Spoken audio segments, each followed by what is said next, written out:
The street corner glows amber under the last light of day. A woman steps over a sleeping man wrapped in cardboard. She's just left the hospital where her mother lies under machines that breathe for her. 2 blocks ahead, a lawyer who built his career on lies celebrates a promotion.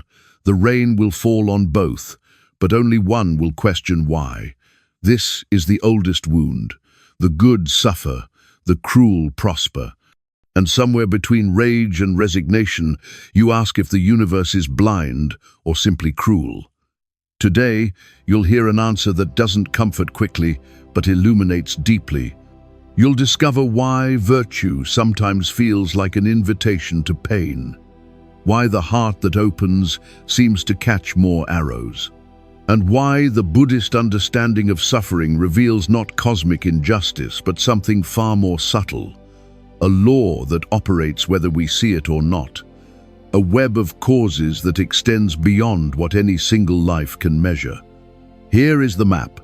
First, you'll see why goodness and suffering seem tangled. Then you'll learn what karma actually means, stripped of superstition. You'll understand the poison of comparison and the weight of seeing clearly. You'll discover how sensitivity becomes both gift and wound. And finally, you'll learn how good people can suffer less, not by becoming hard, but by becoming wise. The question burns in every tradition. Job on his ash heap, the Christian mystic in her dark night, the mother who loses a child while tyrants sleep soundly. Why does the scale seem broken? Why does decency not protect? The answer that satisfies quickly is usually wrong. The answer that Buddhism offers asks for patience. It says, the question itself reveals a hidden assumption. That goodness should be rewarded immediately. That virtue should function as armor, that the universe operates like a vending machine. Insert kindness, receive comfort. But the world is not a transaction. It is an ocean of conditions meeting. A river of causes branching into 10,000 streams. And time does not move in the neat lines we draw on calendars. What you call good and what you call deserving exist in a frame far larger than a single human life. Picture the city at night from high above. You see one lit window. A man sits alone after a long day of honest work. Across the street, a party roars with people who cheated their way to wealth. From your height, it looks like injustice written in neon, but you cannot see the rest, the man's inner peace, the party guests' hollow laughter. The seeds each action plants in soil you cannot measure. Buddhism does not deny the appearance of unfairness. It denies that appearances tell the whole story. Karma is the most misunderstood word in modern conversation. It has been turned into cosmic revenge, into cheap justice. Do good, get good. Do bad, get bad. Simple, immediate, false. Karma is not a reward system administered by a judge in the clouds. Karma is the law of continuity, the principle that actions have consequences that ripple forward in ways seen and unseen. Every thought, every word, every gesture sends out waves. Some waves return quickly, others travel through lifetimes. But here is the twist that confuses. Karma does not promise that good actions protect you from all pain. It promises that good actions shape the quality of your mind. And a mind shaped by generosity, honesty, and compassion becomes a different kind of instrument. It suffers differently. It recovers differently. It moves through the world differently. The good person is not spared the storm. The good person learns to stand in the storm without becoming it. Consider 2 people caught in the same traffic jam. One has spent years cultivating patience. The other has spent years feeding rage. The external suffering, the delay, the frustration is identical, but the internal experience is not.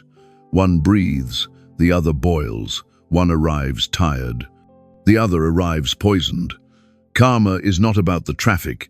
It is about what you have trained, yourself to be when the traffic arrives. So why then do good people suffer more? Here is the first answer. They don't. They notice more. The cruel person builds walls, numbs the heart, develops selective blindness, turns away from the wounded dog, the crying child, the injustice in the headline. They suffer less because they see less, feel less, care less. Their protection is a kind of death. The good person keeps the heart open, sees the wounded dog and stops, hears the child and responds, reads the injustice and feels it like a blade. Their suffering is the price of remaining alive to the world. Buddhism calls this mudita and karuna, sympathetic joy and compassion. To feel with others is to multiply your own exposure. The empath does not suffer more events. They suffer more deeply the events that occur. This is not a design flaw. It is the cost of consciousness. A stone does not suffer. A tree bends but does not grieve. A human who has chosen to stay tender in a hard world will inevitably bear more weight. But that weight is not meaningless. It is the weight of connection, of solidarity, of refusing to betray the truth that we are not separate. There is another layer. The good person often carries a burden the cruel never touch, the weight of seeing clearly. Imagine you live in a city where everyone is colorblind. You alone see red. You see the stop signs everyone ignores, the blood on the street corner, the roses that bloom unnoticed. You suffer the dissonance of seeing what others dismiss. You suffer the loneliness of knowing what others deny. Good people tend to see systems, patterns, consequences. They see how the cheap product was made by exploited hands, how the easy profit leaves a scar somewhere unseen, how the casual cruelty ripples into invisible lives. This clarity is a form of suffering. It makes complicity harder, ignorance less comfortable, the easy path less available. The cruel person does not suffer this burden. They see only their immediate benefit. Their conscience, if it exists, has been silenced or bargained with. They move through the world with the efficiency of someone who does not count the cost paid by others. They do not lie awake, wondering if their choices harmed someone 3 steps removed. They sleep soundly, not because they are at peace, but because they are asleep. Buddhism does not call this peace. It calls this delusion. And delusion, even when comfortable, is a prison. The bars are invisible, but the cage is real. The good person who suffers from seeing clearly is at least free to see. And sight, even painful sight, is the first condition of liberation. Now bring forward another truth. Goodness is often punished by a world that fears it. The honest person in a corrupt system becomes a threat. The gentle person in a violent culture becomes a target. The one who refuses to play the game disrupts the game, and systems protect themselves. They isolate the outlier, mock the idealist, crush the whistleblower. This is not karma, in the mystical sense. This is sociology, anthropology, the herd instinct that punishes deviation. The good person suffers not because the universe is unjust, but because human societies often are. They suffer because they stand in the way of what others want, because their presence makes others uncomfortable, because their refusal to compromise is a mirror that others would rather break than face. Think of the teacher who refuses to pass the failing student of a powerful family, the employee who reports corruption and loses their job, the neighbor who shelters the refugee and faces threats. These are not abstract examples. They are daily mathematics. Goodness in a crooked world draws fire, and the wound is real. The suffering is not imagined. Buddhism does not ask you to pretend the arrow does not hurt. It asks you to understand why it was aimed at you. But there is a deeper mystery still. Sometimes the good person suffers because they are learning something the cruel person will never learn. They are developing a capacity, a strength, a kind of spiritual musculature that only adversity can build. The lotus grows in mud, not despite the mud, because of it. The pearl forms around the irritant. The sword is forged in fire. This is not to glorify suffering. Buddhism is not masochistic. It does not celebrate pain for its own sake, but it recognizes that certain qualities only emerge under pressure. Patience that has never been tested is not patience. Compassion that has never been challenged is not compassion. Forgiveness that has never faced real betrayal is not forgiveness. The good person who suffers is being offered a curriculum the comfortable will never access. Consider the monk who meditates in a peaceful garden versus the monk who meditates in a prison cell. Both practice, but the one in the cell learns something the garden cannot teach. The capacity to find stillness in chaos, to locate peace in the heart of suffering, to discover that the inner light does not depend on outer conditions. That education is harsh, but it is also irreplaceable. Does this mean suffering is good? No, it means suffering can be used. And the person who is trained in virtue, in ethics, in mental discipline, is better equipped to use it. They do not waste the pain. They do not let it turn them bitter or cruel. They compost it, turn it into soil, grow something from it. The cruel person suffers too, but they suffer without transformation.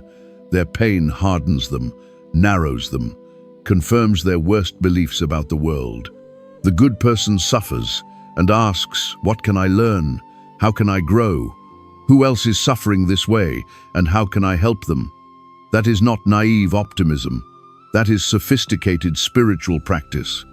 It takes the raw material of pain and refuses to let it be the final word. Here is where karma returns with new meaning. The good person plants seeds even when they suffer, seeds of patience, seeds of resilience, seeds of compassion. Those seeds do not always sprout in this life. The harvest may come in forms they never see, but the planting matters. It shapes the field, it changes the soil, and over time, over lifetimes if you believe in such things, or over generations if you think in terms of legacy, those seeds create conditions that reduce suffering for others.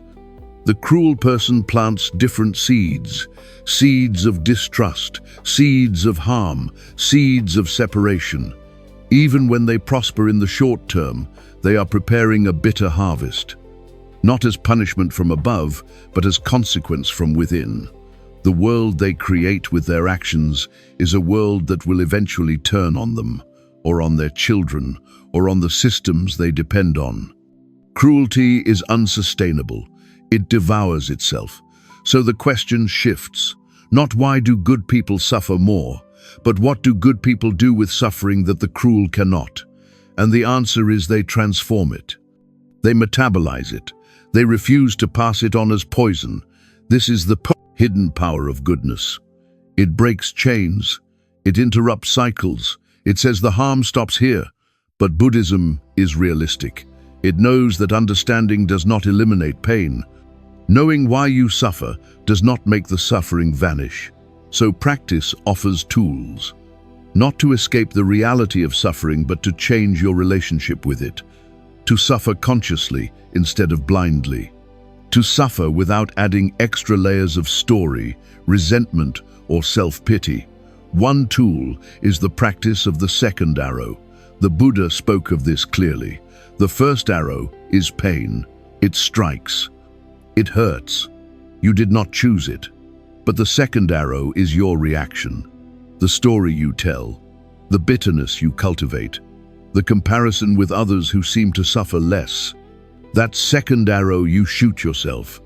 And it often hurts more than the first. The good person who suffers can learn to drop the second arrow.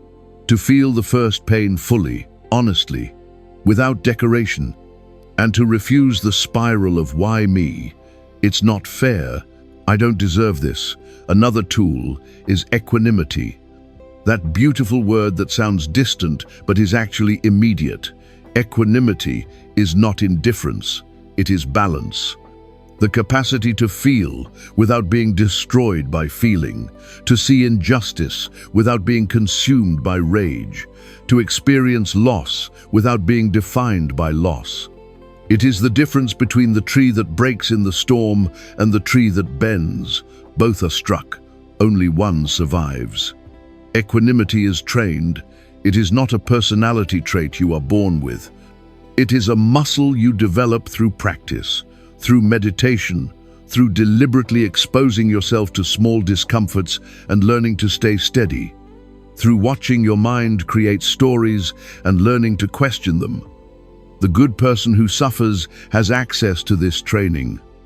The cruel person does not. They mistake hardness for strength, numbness for peace, and they remain brittle.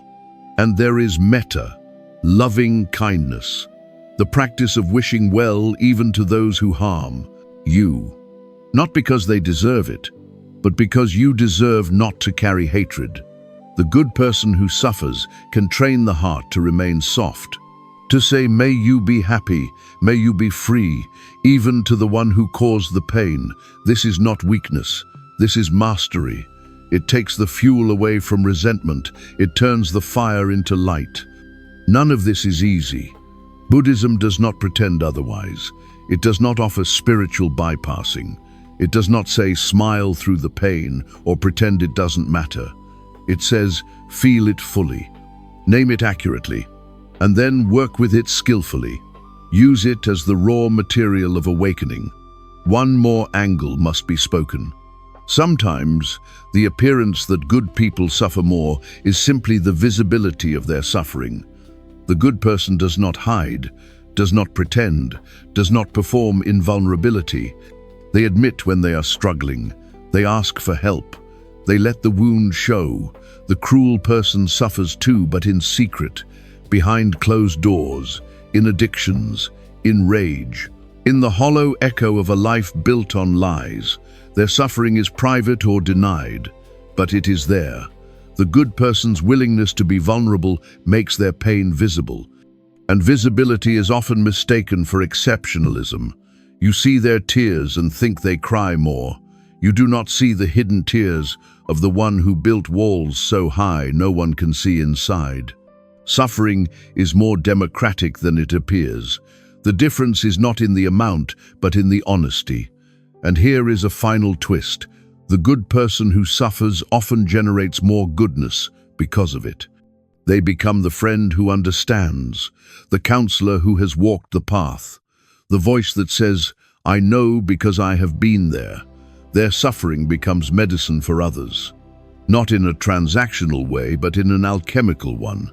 Lead turned to gold, poison turned to nectar. This is the bodhisattva path. To take on suffering not as punishment, but as curriculum, and to use the lessons learned to ease the suffering of others.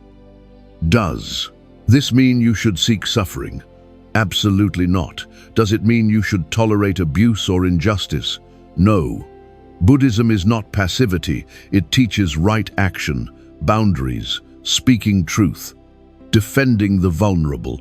But it also teaches that when suffering comes, as it will, it can be met with wisdom instead of bitterness, with curiosity instead of despair, with the question, "What is this teaching me?" instead of the cry, "Why is this happening to me?"